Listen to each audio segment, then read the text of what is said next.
हाँ जी students, today we will discuss economic applications of derivatives. The first अपने को डेफिनेशन है price elasticity of demand. Clear है। Price elasticity of demand is defined as the ratio of relative change in demand to a relative change in price. Means की है relative change in demand by relative change in price. ਹੁਣ relative change ਕੀ ਹੁੰਦਾ ਹੈ? Relative change ਦਾ formula ਕੀ ਹੈ? New value minus old value ਬਾਈ old value. ਮਤਲਬ ਜਿੰਨਾ ਚੇਂਜ ਆਇਆ ਬਾਈ ਓਰੀਜਨਲ ਵੈਲਿਊ ਜਿਹੜੀ ਆਪਣੀ ਪੁਰਾਣੀ ਵੈਲਿਊ ਹੁੰਦੀ ਸੀ, ਜੇ ਪਰਸੈਂਟੇਜ ਫਾਈਂਡ ਆਊਟ ਕਰਨਾ ਤਾਂ ਇਨਟੂ 100। ਠੀਕ ਹੈ। ਤਾਂ ਅਗਰ ਆਪਾਂ ਡਿਮਾਂਡ ਦੇ ਵਿੱਚ ਦੇਖੀਏ, ਜੇ ਆਪਣੇ ਕੋਲ ਪਹਿਲਾਂ ਵੈਲਿਊ ਪੀ ਸੀ, ਫਿਰ ਕਿੰਨੀ ਹੋ ਗਈ? ਥੋੜਾ ਜਿਹਾ ਚੇਂਜ ਨਾਲ ਡੀਪੀ ਅਗਰ ਚੇਂਜ ਹੋ ਗਿਆ ਪੀ ਪਲੱਸ ਡੀਪੀ ਦਾ ਮਤਲਬ ਚੇਂਜ ਕਿੰਨਾ ਹੋਇਆ ਆਪਣੇ ਕੋਲ? ਡੀਪੀ। ਤਾਂ ਆਪਾਂ ਇੱਥੇ ਕੀ ਲਿਖਾਂਗੇ ਇਹਦੇ ਅਕੋਰਡਿੰਗ? ਰਿਲੇਟਿਵ ਚੇਂਜ ਡਿਮਾਂਡ ਦੇ ਵਿੱਚ ਹੈ, ਅਗਰ ਆਪਣੇ ਕੋਲ डिमांड हैगी एक्स, ठीक है, प्राइस हैगा पी, ताकि फॉर्मूला बन जू डी पी बाई पी। ये हो गया अपने कोल रिलेटिव चेंज इन प्राइस। जे आप डी एक्स बाई एक्स करांगे तो ये हो जाऊगा रिलेटिव चेंज इन डिमांड। ठीक है। देयरफॉर प्राइस इलास्टिसिटी कितनी हो जाए फिर? D x by x d p by p, मतलब p by x d x by D P. तो अपने को की फॉर्मूला बन जो एन डी, प्राइस इलास्टिसिटी ऑफ डिमांड देखो minus p by x d x by D P. हम माइनस का साइन क्यों आया? क्योंकि जो आप दूसरे फैक्टर्स इंक्लूड नहीं करते तो प्राइस की जी डिमांड है आपस के है इनवर्सली। मीनस अगर किसी चीज़ की कीमत प्राइस इनक्रीज होता है तो डिमांड घट जाती है, अगर अपने को प्राइस घट होता है तो ज़्यादा बंदे उन्हें खरीद सकते, तो मतलब डिमांड की होंगी ज़्यादा होंगी है, करके आप साइन लगाया माइनस का। Similarly price elasticity of supply, price से सप्लाई का सेम थिंग, डेफिनेशन सेम है। It is defined as the ratio of relative change in, पहला डिमांड से तो ऊपर डिमांड आया, हम सप्लाई से तो ऊपर की आ जाऊगा supply to a relative change in price. तो p by x d x by D p. इतने प्राइस से सप्लाई की ने डायरैक्टली रिलेटेड ने, एक चीज़ बढ़ाने तो दूजी भी बढ़ती है, तो करके साइन किया होगा प्लस का। नैक्सट है इनकम इलास्टिसिटी ऑफ डिमांड। तो हम आप जिवें दूजी तरह कर सकते हो, defined as the ratio of relative change in demand to a relative change in income. तो अपने को फॉर्मूला बन जाए by by x d x by d. Clear है।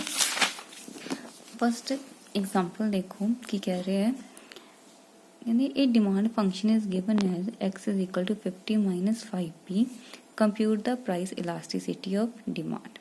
अपने को डिमांड फंक्शन दिता हुआ आप प्राइस इलास्टिसिटी की करनी है डिमांड की, मतलब अपने को फॉर्मूला की होगा पी बाई एक्स, जो जी करनी होंगी उपर D x by D P, क्योंकि रिलेशन नैगेटिव है तो माइनस। तो ये वास्ते अपन पी चाहिए, एक्स चाहिए D x by D P. तो एक्स अपन गिवन है 50 माइनस 5p, यदा मतलब D x by D P कितना हो जाऊगा -5। ठीक है। तो पी वैल्यू एक्स पी की वैल्यू उन्हें अपन दी हुई है at P is equal to 5, P की वैल्यू 5 पुट की, तो अपना आंसर आ जाए 1। सेकेंड स्टेटमेंट पढ़ो, the market demand function for community is p x is equal to c, where c is a constant, find the elasticity of the function, specify the type of market it represents. Same हम अपने को demand अपने find elasticity of the function करनी। सब तो पहले p x is equal to c है, तो अपने को पी का इक्वल आ गया सी बाई एक्स से। तो D p by D x कितना हो जाएगा माइनस सी बाई एक्स के समझाना आंदा, बट इलास्टिसिटी ऑफ डिमांड का फार्मूला क्या minus p by x d x by D P. Upon D x by D P चाहिए, तो अपने को अगर इनवर्स करिए तो माइनस एक्स स्क्वायर बाई सी हो जाए, तो अपने को आंसर आ गया 1। इसका मतलब देखो it represents monopoly market. Clear है। अब मैं एक्सरसाइज का क्वेश्चन देखो, थोड़े जो आप क्वेश्चन करते हैं। फर्स्ट क्वेश्चन की है, गिवन द डिमांड फंक्शन क्यों दिता हुआ है, calculate the price of elasticity of demand when P is equal to 10। फॉर्मूले ਦੇ ਵਿੱਚ ਆਪਣੇ ਕੋਲ डिमांड ਕੀ ਹੁੰਦੀ ਸੀ x, प्राइस ਕੀ ਹੁੰਦਾ ਸੀ p। ਹੁਣ x ਦੀ ਜਗ੍ਹਾ ਤੇ ਇਹਨਾਂ ਨੇ ਕੀ ਦਿੱਤਾ ਹੋਇਆ q। ਇਹਦਾ ਮਤਲਬ ਜਿਹੜਾ ਆਪਣਾ ਫਾਰਮੂਲਾ ਹੈ ਉਹ ਕੀ ਬਣ ਜੂ, x ਦੀ ਜਗ੍ਹਾ ਤੇ q ਮਾਈਨਸ p ਬਾਈ q dq ਬਾਈ dp। q ਗਿਵਨ ਹੈ, ਡੈਰੀਵੇਟਿਵ ਲੈ ਲੈਣਾ। ਡੈਰੀਵੇਟਿਵ ਦਾ ਫਾਰਮੂਲਾ ਹੁਣ ਆਪਣੇ ਕੋਲ ਕੀ ਹੁੰਦਾ, कांस्टेंट की value 0, derivative respect to P ले रहे हैं तो -2 अगे आ गया -4p। वैल्यूज पुट करांगे, वैल्यू फाइंड आउट किहड़े पॉइंट ते करनी है when p is equal to 10। तो तुसी अपने क्वेश्चन दे जिथे जिथे p है उत्थे की पुट कर दोगे 10, ਤੁਹਾਡਾ आंसर आ जाए। क्लियर है।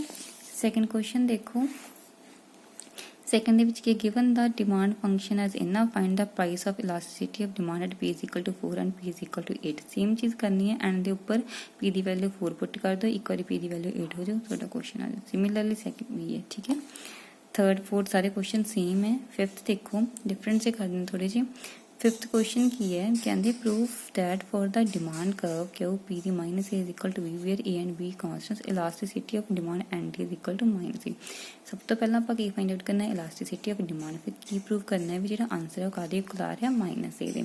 ਤਾਂ ਘਬਰਾਉਣ ਦੀ ਲੋੜ ਨਹੀਂ, ਫਾਰਮੂਲਾ ਆਪਾਂ ਨੂੰ ਪਤਾ ਹੀ ਹੈ ਇਲਾਸਟਿਸਿਟੀ ਆਫ ਡਿਮਾਂਡ ਦਾ। ਇਲਾਸਟਿਸਿਟੀ ਆਫ ਡਿਮਾਂਡ ਦਾ ਫਾਰਮੂਲਾ ਕੀ ਹੁੰਦਾ ਹੈ, minus p/x dx by dp। ਇੱਥੇ x ਦੀ ਜਗ੍ਹਾ ਤੇ ਆਪਣੇ ਕੋਲ ਕਿਉਂ ਹੈ ਤਾਂ ਆਪਾਂ dq/dp ਲਿਖਤਾ। क्यों अपने को की है p ਦੀ माइनस a से b by p the minus a minus ऊपर तक b p the power a। ਹੁਣ ਆਪਾਂ ਨੂੰ ਡੈਰੀਵੇਟਿਵ ਚਾਹੀਦਾ ਵਿਦ ਰਿਸਪੈਕਟ p, ਤਾਂ b ਦਾ ਕਾਂਸਟੈਂਟ ਹੈ a ਅੱਗੇ ਆ ਗਿਆ, ਇੱਕ ਪਾਵਰ ਕੀ ਹੋ ਜਾਂਦੀ ਆ ਮਾਈਨਸ। ਵੈਲਿਊ ਪੁੱਟ ਕਰਾਂਗੇ ਇੱਥੇ b p ਤੇ b p ਸਾਰਾ ਕੁਝ ਕੈਂਸਲ ਹੋ ਗਿਆ ਤਾਂ ਕਿੰਨਾ ਆ ਗਿਆ ਮਾਈਨਸ। ਆਪਣਾ ਕੀ ਹੋਗਾ ਰਿਜ਼ਲਟ ਪ੍ਰੂਫ ਹੋ ਗਿਆ। ਕਲੀਅਰ ਹੈ।